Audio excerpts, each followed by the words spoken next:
በስመ አብ ወወልድ ወመንፈስ ቅዱስ አሐዱ አምላክ በስመ አብ ወወልድ ወመንፈስ ቅዱስ አሐዱ አምላክ በስመ አብ ወወልድ ወመንፈስ ቅዱስ አሐዱ አምላክ በክርስቶስ ክርስቲያን ተባልኩም ደግ እግዚአብሔር ናማ አምላክ ወላዲተ አምላክ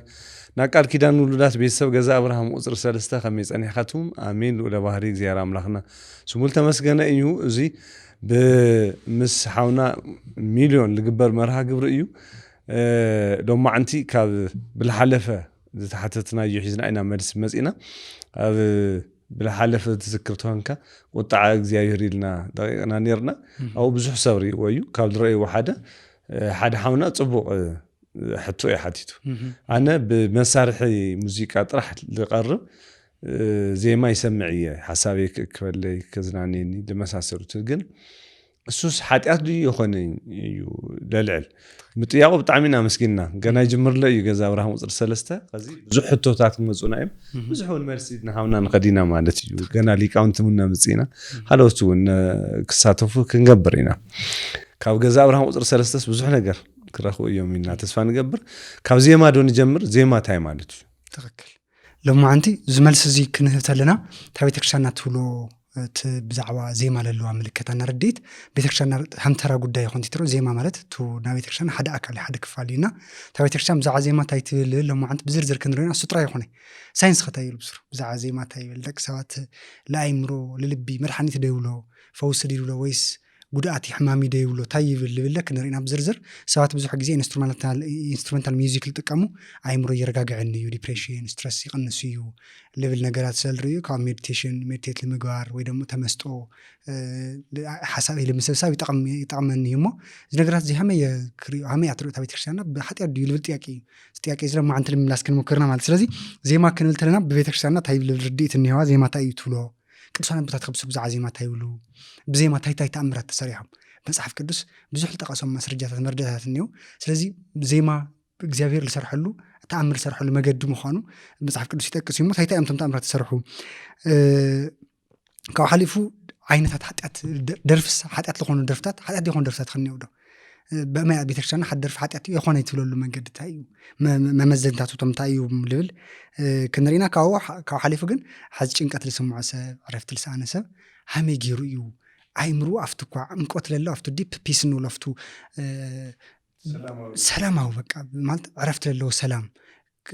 ከአትል ኸል ሃመይ ገይር ካብ ዓለማዊ ናብራስ ላፍታ መንፈሳዊት ላፍታ ሰማያዊት ለኾነት ቤተክርስቲያን ክመጸሉስ በሃመይ ዜማ ተጠቂሙ እዩ አይምሩ ሐሳው ልቡ መንፈሱ ልስብስብ ላው እግዚአብሔር አምላክ ልክግዛእ ልገብር ልብል ነው ማዓንተ መልስ ካብ ዘጋጥሞም ካይፈልጡ ደምልን أنا سي جنب تلون تلوس بيتكسيان خدي المزن ما قام شيء تختلخ سي زنا قرقر شو لول سمعت له السلام إيه لكن لولن يوم نسوع زي ما تفكر زي ما يسوع لنا قلنا ياو نا خمنا سبل خمنا ملاكتي خونين بي قن بلوخنا تفكر نا እግዚአብሔር نوايس كعبناس منفسها من الخلق يفل تفكر لخونه يكون دمسي كاف تفطرو يلمنجي منم دمسي بتناينا منفسها بلنا حز كرار تبلنا منم عالم سرح ነገር ሁሉ ካብ ተፈጠረ ነገር ይስራሕ እስካ ሕዚ ዓለምና ሰወድ ሰው ፈጥሮ ሓድሽ ነገር የለ እግዚአብሔር ካብ ፈጥሮ ነገራት ታይገብር ካብ ተሐለፍት ሓድላ ቀላቀላ እንጨይትና ገመድ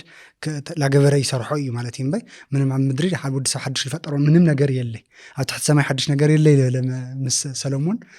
ዝርዲት ስል ተረዳይቱ ምልከታት ሳይንሳዊ ፍልስፍናው ይርዲት ወዓሉ እንደየናይ ቅድመ ዓለም ነቀሐ ምን ረተርደሉ መንገዲ ማለት ሰስተከ ከምምሪ ስለዚህ ናዓፍ ድምጽኔና ናተخل ድምጽኔና ብዙሓት ሰዓት በተፈጥሮ ንመሰጥ ኩልተሉ ማለት ናማይ ሻሕሻሕታ ድምጽ ይውልዮም ካው ሓሊፉና መሳርሒ ሙዚቃ ድምጽታት እንየው ስለዚህ ዞም ነገራት ዚያቶም በጠቅላሉ ዜማ ይልና ክንጽውዕተልና ታይ ዓይን ዜማ ክንልተና ልብል እንራዩ ቤተክርስቲያንና ለዜማ ለለዋ ምልክታ በጣም ገርም ምዃን ትርዳ ዳርጋ መብዛሕቶም ቅዱሳን ልበሃላ ቦታት ዜማ ላይ ነኸው ቦታት የለውይ በጣም መብዛሕቶም ማለት ለማዓንቲ ብናገርና ቅዱስ ንብሎ ንጽውዖ ቅዱስ ያሬድ ንጀምር ለማላብነት ማለት ቅዱስ ያሬድ ከፍቶም ቤተክርስቲያንና ለቅዳሴ አገልግሎት ተጠቀመሎም ዜማታት ለሰርዕ አቦ ተቀበለ አቦ ለሰርዕና አቦ ቅዱስ ያሬድ ግዕዝ ዝላራራይ ነው ማለት እዚ ከፍቶም ቤተክርስቲያንና ለታይባል አገልግሎት ተጠቀም ለቅዳሴ ማለት ለቅዳሴ ተጠቀመለ አብ ቅዳሴና ham ትልፍለጥ ክራር የለ ቅዳሴና ምንም አይነት መሳርሕ ታይባል ሙዚቃ መዝሙር አይነጥቀም ምንም መሳርሕ تناصل خوري طرح نتقامل لمحلي تاغلدوت نتقامل لمينا كاو دولنينا دولله لتي تايد بالمغبر مالت مرها غبرتو همصاوعيت مالتي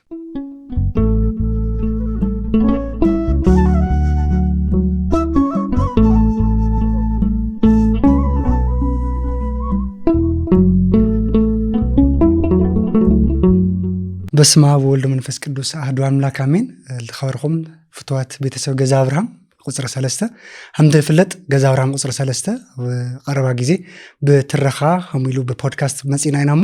ሕዝለ በተከታታልነት ና መጽሐፍ ቅዱስ ታሪክ ተአምራትና ገድላት ቅዱሳን ናታ ቤተክርስቲያን ቅዳሴ ብላዋኹም ክነቀርብና በተከታታል ማለት እዩ። ስለዚህ በሰብስክራይብ ሼር ላይክ በመግባር እቲ ትሕዝቶ ና ገዛ አብርሃም ቁጽር 3 ለኩሉ ክባጻሕ በመግባር መንፈሳዊ ሓላፍነትኩም መንፈሳዊ ጻውዒትኩም ክትካፈሉና ክትዋጽኡ ጻውዒትና ነቀርብ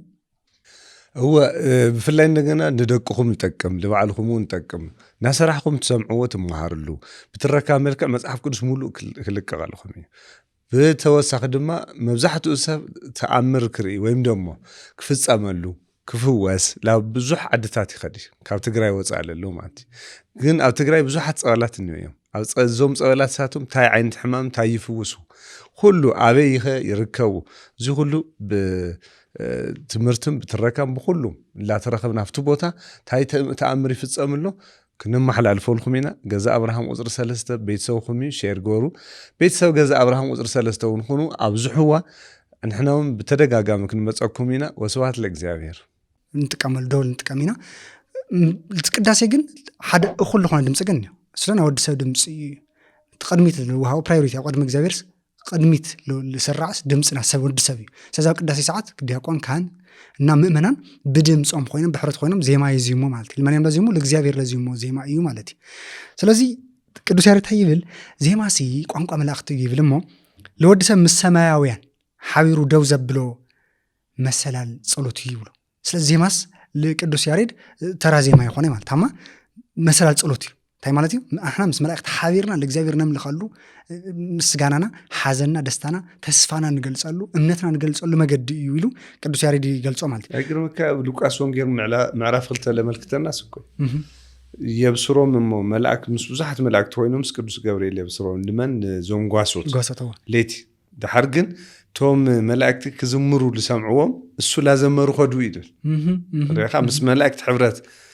كلك أزجبر زيما تذكر بتعم حيال مسرحي عفتو ده حركة تقصين أبصرهم زيما ندينا حلني هو ليفل ده حركة تقصين هاي عبيت سرحت تعمرت تسرح ليفل كنت تقصينه كده ساقست ناس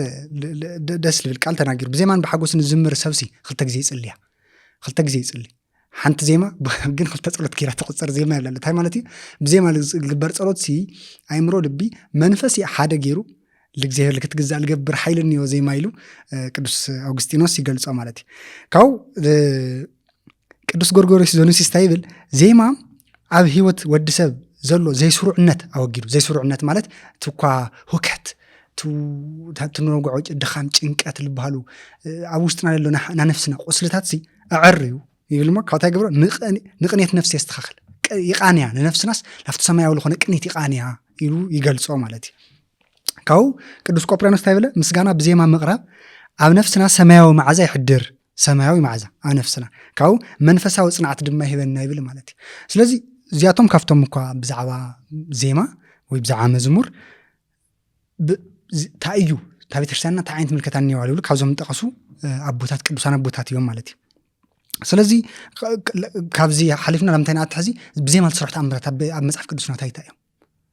ዜማ እንደና ኃይለም ለለው እንርዳለም ተአምራት ከምዚኦም ተና መጀመሪያ አፍቲና ኢያሱ 6:10 ለሎ ናይ ኢያሪኮ መንደቅ መፍራሲ እስራኤላውያን ለ6 መዓልትና ከተማ ኢያሪኮ ድሕሪ ምኽባብ ብዓቢና ምስጋና ጭርሑን መንደቅን እቲ ከተማ ዓንዩ ካብታይ ኮይኑ ፈሪሱ ተረኺቡ ይብሉ ተረኺቡ ይሉ ይተርኸልና ይነግረና ማለት ስለዚህ ዜማው ሰዓት እዚ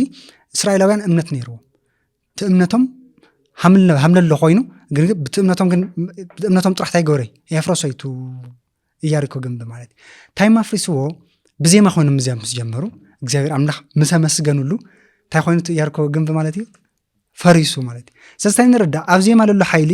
እንደየና ይመኻሉ እንረዳሉ ማለት እዚ ክፋል እዚ ካው ቀጽሉ ሳኦል ንጉስ ዳዊት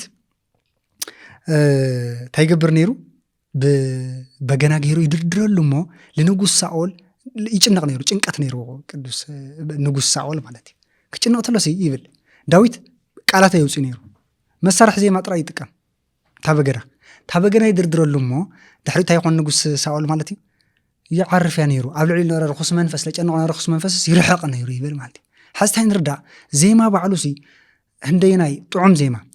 قدوس لخونه زيما لغزير منفس لقرب زيما سندينا اغاننت كرحق المخانين نردا تنابغنا دمص بينوس اغاننت يرحق نيرو لبل حسابيو او قدامي صامويل معرف 10 دشاب فقد 23 لله مالتي كاو قصيلو افزي نا نغوس يوسافط زي مالت سراويت مؤابن عمونن اسرائيلن كورو مسمصو نغوس يوسافط مزمران او قدمت سراويت خوينم مزمران امنتاي او قدمت سراويت خوينم يلبل محرتو نزلالم يمو نغزابير مسغوننا ولا خزمرو عززه بمسغانهم دما صلاتهم وعلم تواعيسهم طفو يبل تايردنا افزي خافت سراويت قدوم يم تغيرهم تم زيما لازم مسوات تاين ردا زيما هندينا كافت سراويت بلعلي كافتنا مدراوي سراويت بلعلي ودمو لو طورنت لو كينال تسلف سراويت بلعلي لصلات كرعد لخل زيما مخاني ودمو مزمور مخاني يገልጻልና مالتي كاو ياو افتو حديث كيدان نا باولوسنا سيلاس بيت مأسرت مخفاتي باولوسنا سيلاس تأسيرهم ما بنور لغزي مالتي فرق ليت تصليهم لاملاخ بمزمور مسجنهم يبل اب حواريات غبر حواريات 10 درشه مفقد 15 اسكاف 16 يلو مالتي من قطقاط مدر خوينو معاصوت بيت مأسر تخفته سنسلتهم دما تفتح يبل طيب مغارم يزي زيما غيرهم بتو امنتهم بمغلاصهم تمسغانهم بمغلاصهم مالتي ابزي نردوم نغرات تايمنيو زيما لله حيلين نردالنا زيما لا للبي لعيمرو لنفسي المنفس حليفوسي تكوا قوس اكلات كنقساقس لخل مخون تردا مالتي مأسرت مفتح قوس اكاليسو كانا كاكلنا وصال له ነገር ኳሲ ተገብር ይخل ማሰርቲ ክፈትሕና ክብጥስ ለخل حيلها من له زي ما نردا مالتي ካው ያው አፍቲ ዞም ተአምራት ዚያቶም ምግላጾም ዜማ እንደና حيلها من له ተተረዲና ኮይና ድሕሪው ሳይንሳው መጽናዕት ተተኸታይብሉ ዛ ሙዚቃ هو كሁل ለገርመንሲ ቀዳማይ ንግስት ለሎ ምዕራፍ 3 ና እስራኤሊ ያው እስራኤል ሻዕት ለخلተ ተከፊላስ اسرائيل يروساليم نغستات نور نخلتيو توا كواغو مس مداماوين يوصو سامالقاويان دحرت واغو خوصتلو ابرخاسي مايصمي كموتيلو سراويتو منكالق يبل من اغزير اوزي حليفو كبنا ديدلي خوينو ويمس تايو خوينو قصمه موتيلو سراويتنا لسلس اوزي دونا اغزير نبي يله يبل نا يهودا نا اسرائيل نغس نيوبا إلسا يلو دحر لي إلسا يطيو ديرسا كحدتي وتلوسي ناغزاير ملسك نغركمس مجمره بغنام صلى يلولو كاغزاير مرسل مغناي بعد كاغزاير مرسل مچس لصل سبيل تقول كاغزاير مرسل مغناي تعيد لي كدرف لي هونس مزمور دحر غنا بغنا كدردر دردار ما اصويعم دو كدردر تلتلوس ناغزاير ايد مصات يلاو تقرن كانك لكرمس بغنا يمص لذي دحر مصاتمو ميستر تغلصلو እግዚአብሔር ሀምዚ ውሎ ደመና ይትርኢ ነፋስ ይትርኢ ተን ሸለቆታት ግን ወሐዝክ መላእየ ኢሉ ደሐር ዘን ካብ ተፈጥሮ ወፃኢ አርእዎም ረይ ዝናብ ክልኮ ወይ ማይ ክሊ ደመና ክልሎ ነፋስ እንድት ደመና እንደገና ነፋስ ከምጾ ክልኒዮ እዚ ሲለ ኢሉ ካብ ተፈጥሮ ወፃኢ ሲሉ ክመልተሎ ትርእዎ ይኹም ኢሉ ክናገር ልገሮ ታዩ በገናይና لجرمني نا እግዚአብሔር ተአምር ይሻው ተከክል እግዚአብሔር አምላክሲ በዜማ ገይሩ ከነግረው ማይኸል ይደኔሩ ተከክል ይኸል ኔሩ እሱ ኮይ ሐዝት ዜማስ እንደናይ እግዚአብሔር ዋዕሉስ ለቱ መለኮታዊ ሰርሑ ስራሕታሲ ሓደ አካልህም ልገውሪ ኸትርዳትና ዜማ መሳርሕ ማለት ስለዚህ ቱ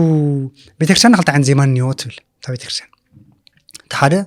ትኳ መንፈሳዊ ሰማያዊ ለሆነ ዜማ እዩ ለአገልግሎት እንጥቀመሎም ዜማታት እዮም ኣብ ቅዳሴና መጽሐፍ ቅዱስ ክንበብተሉ በዜማ ውዳሴ ማርያም ክድገምተሉ ጸሎት ስርዓት ጸሎት እንጥቀምተልና ዞም ዜማታት ተሳቶ መንፈሳዊ ዕላማ ለሰማያዊ ዕላማ ተዘርግሐ ወይ ደሞ ልተቀመጠ በስርዓት ተቀመጠ ዜማ ይትሎሞ ተኻላዊ ዜማ ለብለን ተቀመጠው ታዩ ትናኳ ና ዓለማዊ ታይም ባሉ ሴኩላር ሚውዚክስ ልባል ማለት መንፈሳዊ ለሆነ ዕላማ ይውሎሚ ብዛዕባ ዓለማውና ምድራዊ ለሆነ ጉዳያት ጥራይ አውጠንጥዮም ልረፉ ድርፍታት ማለት እዮም ደርፍ እዮም ዞም ደርፍታት ዚያቶም حتى لخوننا ليخونلو أو خلت يخفلوا مالتي حزتهم درف اللي بعضهم على ما درفي تبي تكسان تقمت الله تحدثهم أو حتى المدة وتم درفتات تم كوا تعبيت تم كحتي زموت على الإجزاوير صرفي لكاتتو ቤተክርስቲያንና ሓጢያት ልበሃል ጉዳያት ሓጢያት ልወቶም ነገራት ኩሎም ኣፍ ብዜማ መልክዕ ተቃኒዮም ኣፍትናሰብ ልብል ክዓርፍ ልብና ወዲ ሰብ በቲ ዜማ እሱ ተለዓዒሉ ኣብ ልዕሊ እግዚአብሔር ልክዕ ምስ ለለዓዕሉ ዜማታት እዮም ቶም ደርፍታት እዚኣቶም ሓጢያት ላትፅውዖም ደላ ማለት እዩ ቶም ሓጢያት ለይኮኑ ኢና ትፅውዖም ደሞ ደርፍታት እኒዮም እንታይ እዮም ዞም ደርፍታት እዚኣቶም ሓጢያት ፅድቂ ለይትብሎሚ ነገር ግን ሓም እኳ ኣጠቃቅሞም ሓጢያትና ፅድቂ ኮይኖም ክቕመጡ ዝኽእሉ ደርፍታት ትብሎም ማለት እዩ እዞም ደርፍታት እሳቶም ቶም ኢንስትሩሜንታል ሚውዚክስ ንብሎም እዮም እንታይ ማለት እዩ ና መሳርሒ ሙዚቃ ጥራይ ለምሳሌ ፒያኖ ክኾን ይኽእል ቫዮሊን ክኾን ይኽእል ዝኾነ መሳርሒ እዩ ና ዘመናዊ ልበሃሉ ና ሙዚቃ መሳርሕታት እዮም እዞም መሳርሕታት እዚኣቶም ለኣእምሮ ለልቢ ጉድኣት ለሕድሩ ኣብ ልዕሊኡ ለስምዒት ቀስቂሶም ናብ ሓጢያት ለወስዱ ዓይነት ደርፍታት ሙዚቃታት ዜማታት ጥራይ ኮይኖም እንድሕር ላፍቱ ሰብ በፂሖም ኮይኖም ቶም ዜማታት እዚኦም እንታይ ንገብሮ ማለት እዩ ሓጢያት እዩ ኢላ ትምድቦም ሓጢያት ይኾኑ ትሎም ለምለና ዓይነት ደርፍታት ለና እኒሆና ፅድቂ ለግን ይኾኑ እንታይ ማገብሩ ይኽእሉ ግን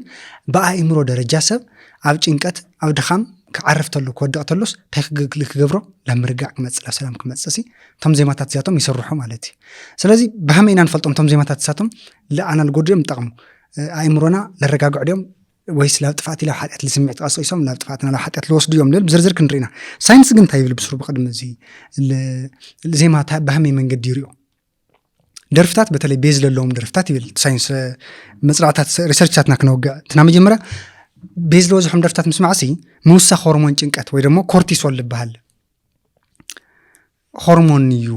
ልፍልፍል ኣብ ውሽጢ ሰውነትና ይብል ቤዝ ለወዝሖም ደርፍታት ልብሉ ማለት እዩ ካው ቤዝ እኒሆም ማለት ብጣዕሚ ሃምዚ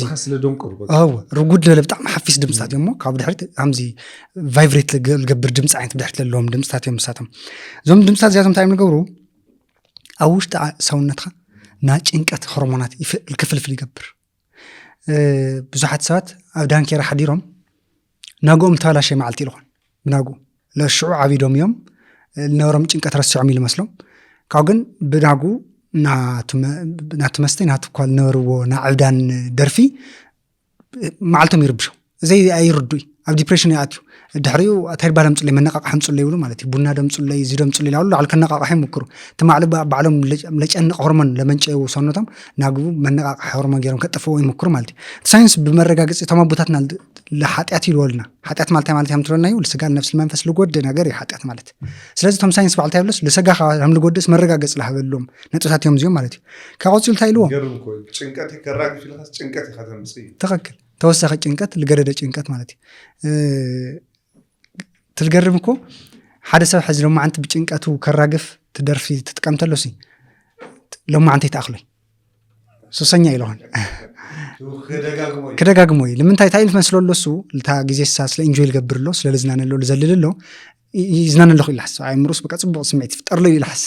ብትትኽክል ባዮሎጂካሊ ቶም ሳይንቲስት ዝርእይዎ ኣለዎ ብውሽጡ ግን እንታይ ልፍጠርሎ ሕማም ጭንቀት ይፍጠርሎ እዩ ካብታ ይብሉ ተቐፂሉሎ ጉድኣት ይልበልዎ ትኳ ፎከስ እንታይ ንብሎ ትኩረትካ ምስኣን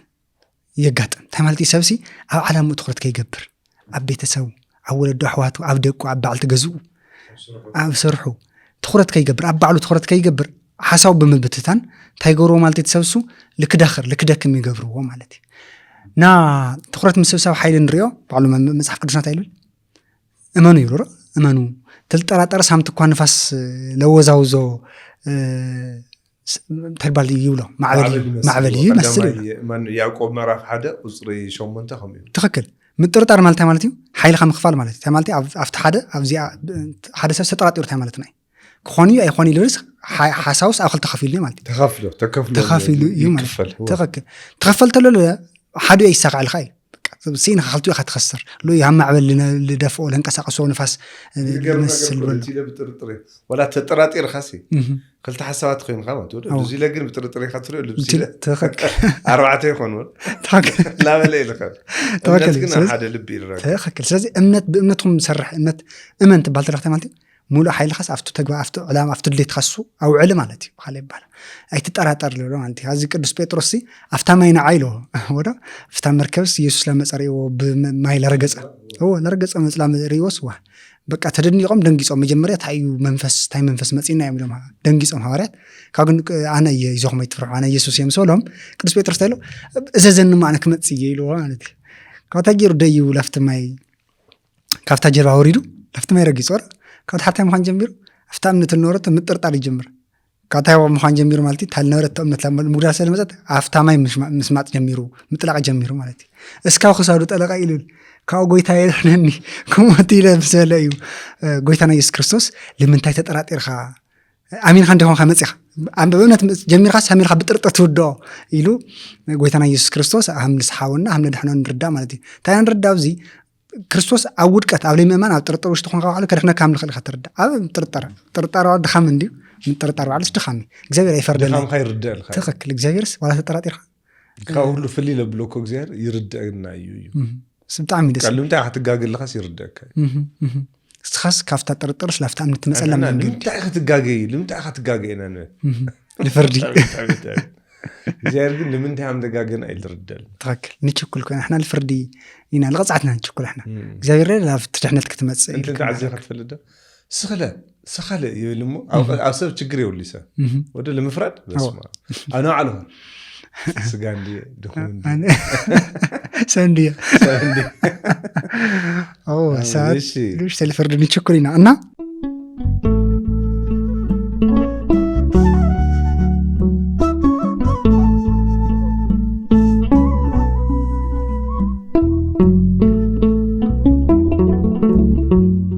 በስመ አብ ወወልድ ወመንፈስ ቅዱስ አሐዱ አምላክ አሜን። ለኸበርኩም ፍትዋት ቤተሰብ ገዛ አብርሃም ቁጽር 3 hamte ፍለጥ ገዛ አብርሃም ቁጽር 3 ቀረባ ጊዜ በትረኻ ሀሚሉ በፖድካስት መጽናይናሙ ሐዝለ በተከታታልነት ና መጽሐፍ ቅዱስ ታሪክ ተአምራትና ገድላት ቅዱሳን ናታ ቤተክርስቲያን ቅዳሴ ብላዋኹም ክነቀርብና በተከታታል ማለት እዩ። ስለዚህ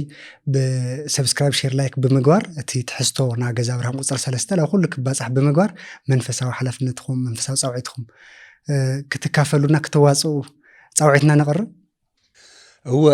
بفلاي እንደገና እንደደቅኹም ይጠቅም ለባዕልኹም እንጠቅም ናሰራሕኩም ትሰምዑዎ ትመሃርሉ ብትረካ መልክዕ መጽሐፍ ቅዱስ ሙሉ ክልቀቃልኹም ብተወሳኺ ድማ መብዛሕትኡ ሰብ ተኣምር ክርኢ ወይም ደሞ ክፍጸመሉ ክፍወስ ላብ ብዙሕ ዓድታት ይኸዲ ካብ ትግራይ ወጻእ ኣለሎ ማለት ግን ኣብ ትግራይ ብዙሓት ጸበላት እንዮም ኣብ ጸዞም ጸበላት ሳቶም ታይ ዓይነት ሕማም ታይ ይፍውሱ ሁሉ ኣበይ ይርከቡ እዚ ሁሉ ትምህርትም ብትረካም በሁሉም ላተረከብና ፍቱ ቦታ ታይ ተአምር ይፍጸምሎ ክንማሕላልፎልኩም ኢና ገዛ አብርሃም ቁጽር 3 ቤተሰብኩም ሼር ጎሩ ቤተሰብ ገዛ አብርሃም ቁጽር 3 ሆኑ አብዝሑዋ እንሕናውም በተደጋጋሚ ክንመጸኩም ኢና ወስዋት ለእግዚአብሔር ታይብሎ ማለት እዩ ሕዚ ታይ ገብረክ እምነት ኻና ለክትደክምሲ ትኩረት ኻሰልበታተን እምነት ኻይበታተን እምነት ኻና ምስአና ኻትመጽኢሉ ሳይንስ ባዕሉስ እምነት ኻ አፍጥ እምነት ኻንዲና ጽሩሃም ንሕድር ይነግረና ኣሎ ማለት እዩ ካብ ሳልሳይ ተቀስዎ ታዩ ለጭንቀትና ለሕማም ሲቃልዕና ዋ ሓደ ሰብስ ክዝናነ ኢሉ ደርሽ ላበላ ሰምዓስ ካብ ግንስ ለጭንቀት ይለጋልጽ እንደውም ኢሉ ይገልጾ ማለት እዩ ኣብዚ በተለይ ደሞ ታይብሎም ጓህ ይለለዎም ሙዚቃታት نيو حكيلو سينكي بدحريخي هوت مريرة ناورا خيدني لو درست حكيلو بقى حزن لتربح الجورو مالتي كحيد خلنا قالوا زوم تحستات زياتهم تايولهم ساينس لا زياتهم سي كافتكوا للي خاينا ጭንቀት ህይወት ከይተወጽ ጥራይት የሆነስ ብስሩ ካፍቲ ጭንቀት ነረካ ለገደደ ጭንቀት ልክታት እንደውም ላፍቶ ለዓሙቅ ላፍቶ ረግረግ ጭንቀት ልክታት የውም ልደፍኡኻ ስለዚህ درفست تايلو لا تلقى تغطلها هو كيف كمتصيو كاولو مبقال متصي تحسي خاولا خفات لفتا دخام خاتمتصيو له كاتراو عيل تقسو تايميلهم نا بحر ملواط يمص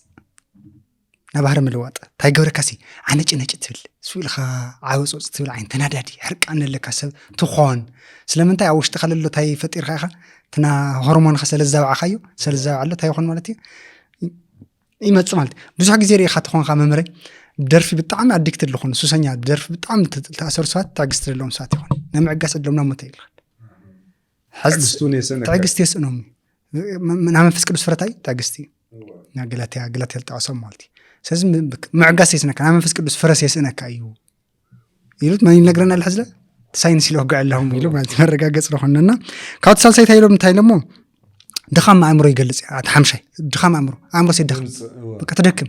ድኻም ይብለካ ስቢሉ ምንም እኮ የለይ ልገበርካ ልስራሕካ ይስራሕ እኮ የለይ ምንም ሓድሽ ስራሕ ሓሲብካ እኮ ይኾንካ ግን ድኻም ይብለካ እንታይ ትኾን ላፍቱ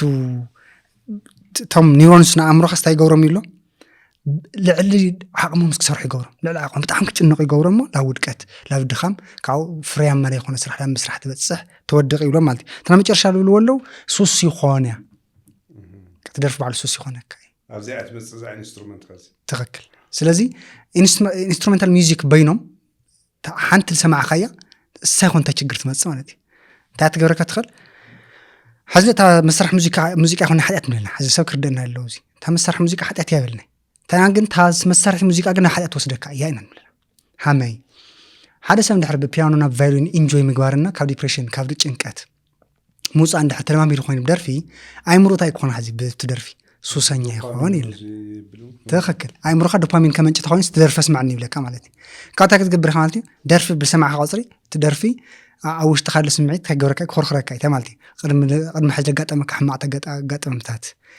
ቅድሚ ሕዚ ተሰማዕካ ንሓጢኣት ነበረ ንሳልኣት ካሉ ሓጢኣት ክኾን ይኽእል ንሳኣት ይኻሉስ በቃ ይምለስ ይብልካ ሓጢኣት ብዝደርፊ ምክንያትስ ትዝክብለካ ይገብረካ ማለት እዩ እንትን እያ እኮ እዚ ታዲያ ትኾኑ ሲካ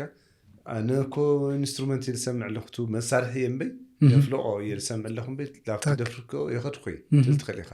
ፀኒሕካ ግን እኳንካ ትኸዲኻ እዩ እንታይ እዩ እዛ ፀግዕ እዚኣ ኣውግዐካ ሓደ ግዜ ኮርስ ላምህርኩሲ ፆታ የለምር ኣለኹ እና ምምናይ ሓጢኣት እዩ ታህል ትብል እንድዩ ለይደልያ ተፈጥሮ ምድናቕስታይ ችግር ነው ኢሉ ጠይቆኒ ጉባኤ ምልእ ኢሉ እኮ ተፈጥሮ ምድናቕስታይ ችግር ነው ተልኻስ እዚ ተፈጥሮ አድናቂ መድናቕ ትገለ ዝበሃል ኣሎ ኣብቲ ናይ ናቹራል መስአልካ ወድስኻል እሱ ግን ደሊኒዮ ኣዋልድ እኮ ተፈጥሮ ምድናቕሲ ታይዘገሙ ይክመጽ እዛ ፀግዕ እዚኣ ሳቕሓል ምስዋር እያ እዚ ለ ኣብ ኢንስትሩመንት ኣብ መሳርሒ ጥራሕ ታእየ ኢልኻሲ ላበይ ምኻድካ ያረካ ናፍቲ ሓጢኣት ምኻድካ እዚ ላኸድካሲ ቱ ሃሙ ዓይነት ሙዚቃ ለሎ ኢንስትሩመንት ኮሱ ኢላ ይመጽእ ወደ ደርፍ ነይሩ ኢሉ ወይኑ ድፈልይዎ ለዚ ትፍለጥ ዙ ምስ ደርፉ ትመጸካ ተሎ ሓደሻ ኣሃ ማልካ ያረካ ትኽክል ላ ምኻድካ ያረካ እዚ ብዙሕ ግዜ ሲ ኣብ ክርስትና ታይ ዕጹም ምባል ይጽቡቕ ቅብር ለይበልካዩ ለስታውስ ነገር ንሽተይ ሰይጣን ሳይደል ለካ ንሽተይ ነገር ሓዲጉልካ ይኸድ በቃ ሓደገካ ይመስለካ ልጠፈልካ ይመስለካ ኖ ማዓልቲ ይድሕል ይልካ ለዚ እሱ ምጥንቃቅ አይደል ለዚ ካብ በኸዚኡ ጀሚርካ ብስሩ እና ደርፍ እና ላኡሎ ጓዓዙ ነገራት ብሙሉኦም ታይ ክገብሮም ነን ኢልካ ተዓጽነካ በቃ ትክክል እንደምኩ ሕዚ ለጭንቀት ኢና ሓቂ መፍትሐሲ ና መሳርሒ ሙዚቃ ንጠቀም እንደኾነይ ካብ መጀመሪ ጭንቀት ከምታይ ይመጽሉ ጭንቀት ና ሰለስተ ምክንያታት ክልዎ ኩሉ ጭንቀት ተሓደቱ መንፈሳዊ ልባል መንፈሳዊ ማለት ሓደ ሰብ መንፈሳዊ ለኾነ ግብር ለይብሉ ኣብ ንሳብ ቅዱስ ቁርባን እንደይመላለስ ሰብ ካብታይ ትኾን ተሎ ኣብቲ ሓጢኣት ናብረ ክመላለስ ተሎ ሃምቲ እኳ እንታይና ንጉሳቆል ሌና ነርና ንጉሳቆልስ ኣብ ኣእምሮስ እንታይ ነይሩ ማለት ርኩስ መንፈስ ካብታይ በገና ገይሩስ ርኩስ መንፈስ ይርሓና እንታይ ማለት ኣእምሮካ ክሓድር እዩ ስለዚ ኣብ ጽድቅ ላይ ልመላለስ ሰብ ኣብታ ጽድቅ ላይ ያለው ሰብ በመንፈስ ደረጃ ታይ ኮን ይኽእል ክትቃይ ይኽእል ይብሉ ትቃይ በደንብ ገይሩ ኣብ ኢሳያስ ንኦ ይገርመካ ትንቢተ ኢሳያስ ምዕራፍ 13 ቁጥር 21 ሲ አጋንንት ኳስ ይደርፉ ይሰራሰሩ አጋንንት ልብሶ ስጋ ሰይጣን እንደሆነ ሰይጣን በባዕሉ ሃሙ ረይሙ ና መልአክ ዜማ ተዋሂቦ ነይሩስ ዳይ hamkhad ና ለቅዱስ ሚካኤል ና ለቅዱስ ገብርኤል ዜማ ተዋሂቦ ነይሩ ለቅዱስ ያሬድ ተገለጸሉ ሲ ከዚ ግን ብላበ ኃጢአት ተጥለለ ና በዓሉ ታይፈጥሩ ነማት ደርፊ ብስሩ ደርፍና ሰይጣን ይልካ ትድምድም ትኸልካ ትክክል ና ደርፍና ሰይጣን እዩ ትምልተለና ኣብ መጽሐፍ ቅዱስ ማታማ ደርፍ ተጣይሱ ዳኸነ ክመጽ ጸገምሲ መጽሐፍ ሪፈር ለይ ምግባር መጽሐፍ ቅዱስ አምሓርኛ እንዲ መብዛሕቱ አሁን ድል አምሓርኛ ትግርኛ ካብ ግዕዝ እዮም ተወሲዶም ወይም ካብ ግሪክ ቋንቋ በተለይ አዲስ ኪዳን መጽሐፍቲ ናጽሪ ብሉይ ኪዳን አራማይክ ንብሎና ሶሪያ ቋንቋ እዩ ተወሰደ እዚ ተወሰተሎ ግን ካብኡ ካብቲ ፍልፍሉ ረእይዎ ኣብ አምሓርኛ ትግርኛ ደርፊ ልብልም በይ ኣብ ግዕዙ ግን ደርፊ ይብል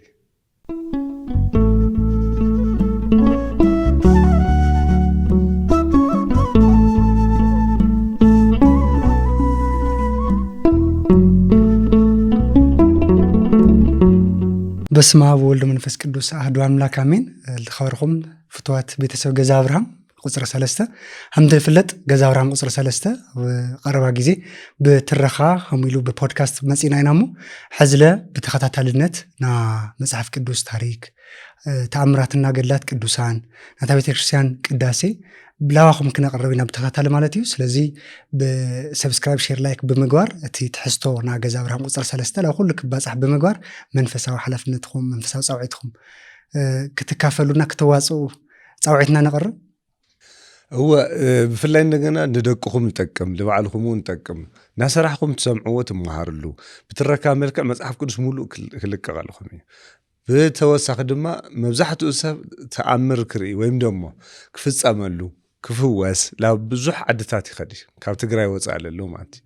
ግን ኣብ ትግራይ ብዙሓት ጸዋላት እንዮም ኣብ ጸዞም ጸዋላት ሳቱም ታይ ዓይነት ሕማም ታይ ይፍውሱ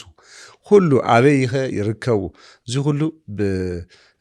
ትምርትም በተረካም በሁሉ ላተረከብና ፍቱ ቦታ ታይ ተአምር ይፈጸምሎ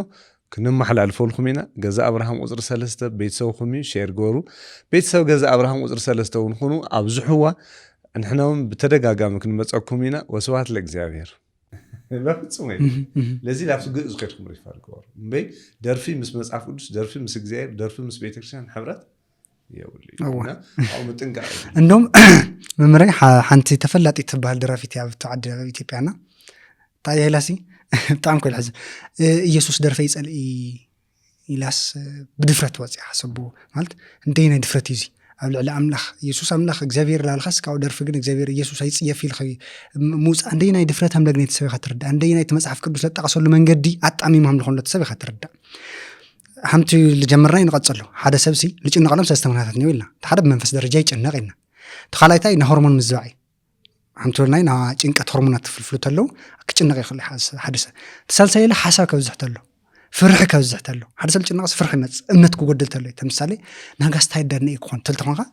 ፍርሒ ኣብ እግዚአብሔር ናናጋኻ ህይወት ለማዕንት ሕደረካ አምላክ ናጋ ለአኻለ ግሉል ምክንያት የለይ ስኻጥራፍታ እምነት ማሕደሪያ ጽበየካ سنة خمسة يتجنق على قد يأخلون تنا جالس يأخلون على لينا سلازم تحرم زخوين سي حد سكتش نقطة تاي قبر لهم عروس تشين قتليهم بمنفسه درجات خوين تشين قتاي قبر له منفسه خوين منفسه مفتاحيت كم تاي منفسه مالت نص هاي اللي كله نفسنا تقصلها سبب بزح يفلتي نفس قصلها من له حتى نفس قصلي حكيله نفس خط قصلت لها تنا نفس حسيت مقرن تاي نفسي زي ويو بتتجرنيا بدنبي تم قالت هرباين لمبي حقوسنا حسيت مقار ببيني حقوسنا لا تو ترى حقوسي تاي مالتي حدث بليعك حقوسي قال ساتي حقوسي قال سقاول خون دستا حقوسنا لا مالتي حسيت كنا نفسي قدس دنگل ماريام بغويتا باملاخ بنحيس نفسي حسيت تقبري هيلا حسيت مقار بنفس المص دستا حقوس مالتي سلازم نفس خب مازيا تحقوس بنفسك تحقوس تخون كما جمري سخب قسلا توجد خلا بنتا توجد بنسا توجد خاي تنصحت الله نفسي تنفس خند حنا صيح خوينا بنسا قدوس قران تقبلتونغا حدا بمنفس لبهال قسلي يبلخ عندهم نا منفس تايلو كمانتي حسيت دستا الملك كمان كابتن هرمون لبهال حدث بهرمون درجه اندار ጭንቀት ልዩ በሆርሞን ደረጃ እንዳል ጭንቀት ልዩ ኮይኑ ና ሆርሞን ምስተኻል ንገሩ ለመንገታት ነው ሆርሞን ከዚ ና ሐዘን ሆርሞን ነው ና ጭንቀት ሆርሞን ነው ና ደስታ ለና ዓለም ሆርሞናት ነው ስለዚህ ታኸት ግብር ትخل ማለት ተጨና ካለው ና ጭንቀት ሆርሞን ክፍልፍል ጌርካ ነገር ለገብረካ ጉዳይ ነው አንተና ያህ ለምሳሌ ደርፍ እንዳሰበና ሆነ ጭንቀት ሆርሞን ክፍልፍል ተሰግብረካ ደርፊ ከተወግዶ ለካ ደርፊ ሆን ካይ ሆርሞን እሱ ከተወግዶ ትخل ማለት ሳይንስ ላይ ካለው ተሆርሞን እሱ ጎድለሉ መንገድ ስታይ ትደርፍ በመጋዲ ስለዚህ ታይ ማንገብር ታኸት ግብር ላታዊት ክሻን ጽጋ ታይንት መጸጋዕ ማለት መንፈሳው ሆነ ዜማኔና ሳይንስ በሰለስተ ደረጃ ያቀምጠው አዋይ ምሮና ለለው ሞገድ ፍሪኩዌንሲ ነው ለማለት ወይ ደግሞ ዌቭ ነው ለማለት ታይታይል ባለው አልፋ ቤታ እና ቴታ ልባሉ ሰብ ኣብ ዕረፍት ቅመጥ ለኸል አልፋ እና ቴታ ልባሉ ሞገድ እንዳራለሞ ታይ ማለት እዩ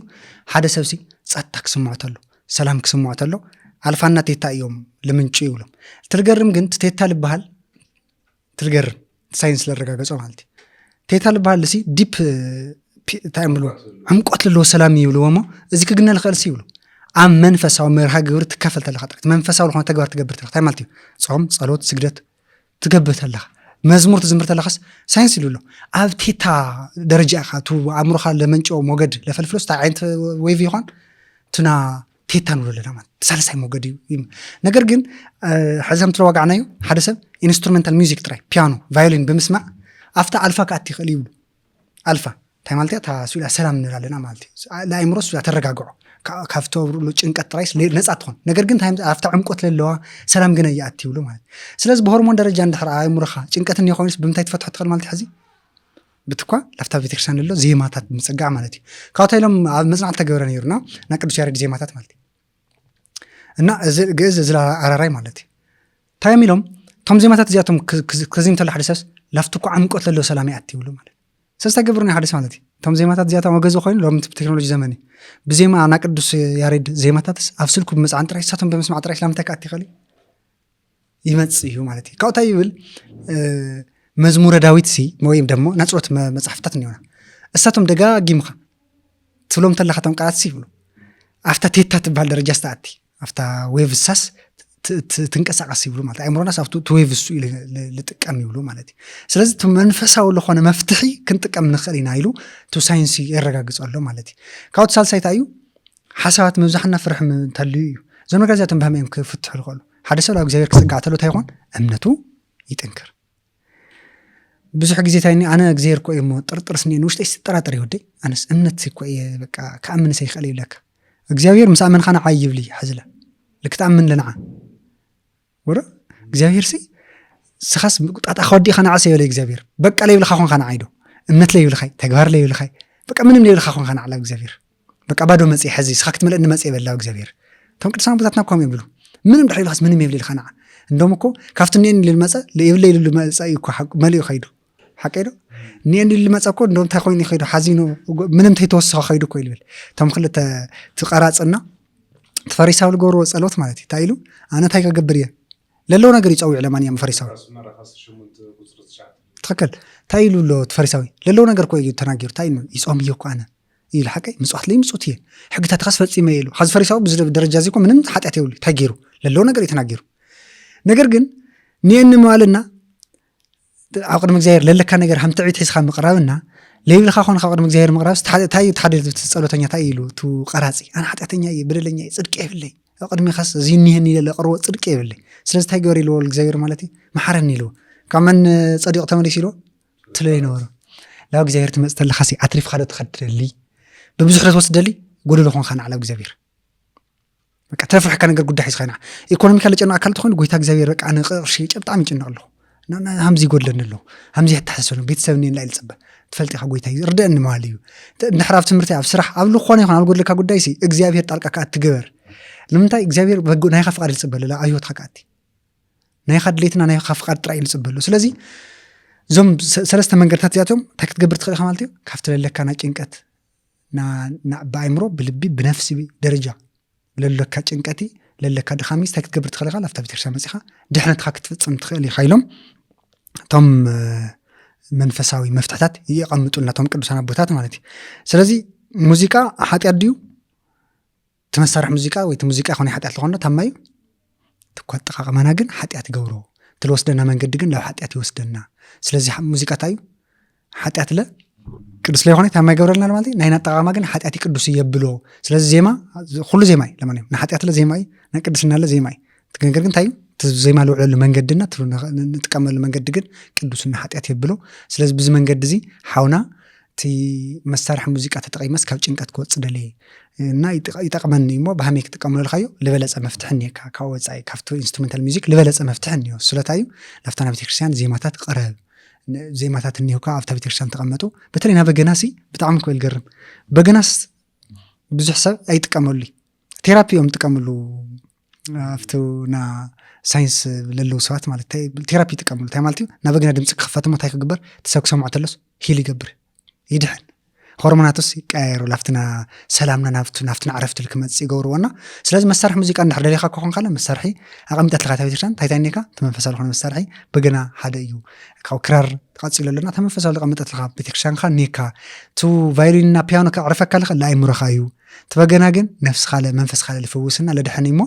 طقيل خا كله تريحنا خدي حشكاي سلازم مرحين زي تبيتشان خا قمت تلغا تبيتشان زي لقمت تلغا مفتاح تقام دحان تفوسنا ولا مالتي بتعم صبوا أقلل أقل تخيو مليون حوالي إننا أو تأيو نا مزمور مسارحي زي ما ተኮይኑ ልደልሲ ላፍትና ቤተክርስቲያን መሳርሒ ዜማታት ምምጻእ ቀላል እያ ልኾን እቲያ ግን ናብ ካሊኣ ትወስደካ እዩ ካኩሉ ግን ታይዲ ልብል ያዕቆብ ባዕሉ ያዕቆብ ምዕራፍ 5 ቁጥር 13 ኣብ ማእኸልኩም መከራ ዝቕበል እንታልዩ እሱ ይጸልይ